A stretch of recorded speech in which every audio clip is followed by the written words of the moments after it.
assignments. We have Sister Stevens in place. Excuse me just a second.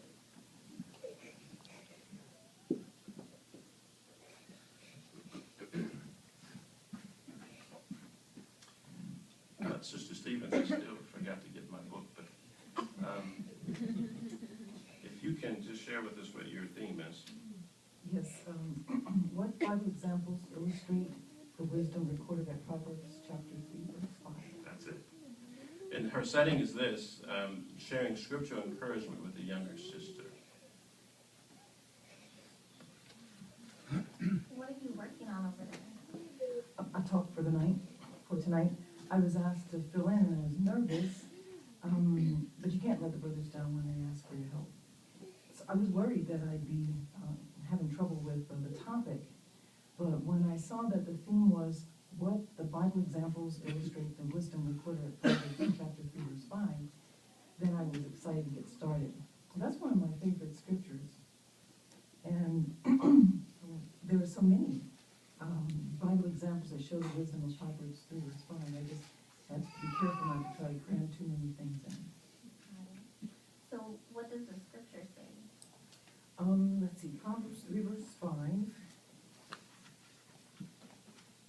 It says, trust in Jehovah with all your heart and do not lean upon your own understanding. Isn't that amazing? It sure is. That's something I should remind myself of right now. I was actually looking in the paper for some work I could do from home because things are kind of tight right now. But nothing seems like a good fit. So sometimes I just get so stressed out that I just have to go to bed. Oh, well, yeah, I can appreciate that. We get a little anxiety-ridden sometimes when we think that we have to manage our problems all on our own instead of trusting in Jehovah. And we can also find ourselves resisting a course of action if we can't quite see, what the likely outcome is going to be. The Bible has so many examples of those who trusted in Jehovah instead of leaning upon their own understanding. Can you think of some? Well, Noah comes to mind. Okay, great. Noah, building that tremendous boat on dry land, and it hadn't even rained before. I was thinking, well, he did just so. And he and his family survived the end of an entire world of people. And Jeremiah, we read about him at the meetings where, as the example of that linen belt, and him having to travel 300 miles to the Euphrates River to stick it in the crag there, and someone had made a comment about he passed up thousands of crags along the way. And he didn't, and Jehovah didn't even tell him why until after he had returned from the journey of where he got it back. But, he played a vital role in Jehovah's efforts to reach the heart of the people then. And I like verse 6 too, where it says over here, in all your ways take notice of him, and he himself will make your paths straight. Do you recall the account of Lot and his family? Yeah, I think so. Okay, I was thinking about that example there, because Lot's family is an example of how good and bad can come from either trusting in Jehovah or not, because Lot and his two daughters escaped destruction, but not his wife. And when I reread that account, some new points came to mind that I hadn't thought about before.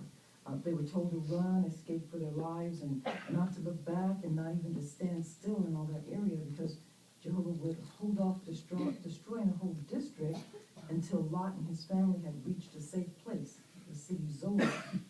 So they had already made it to the city and were saved.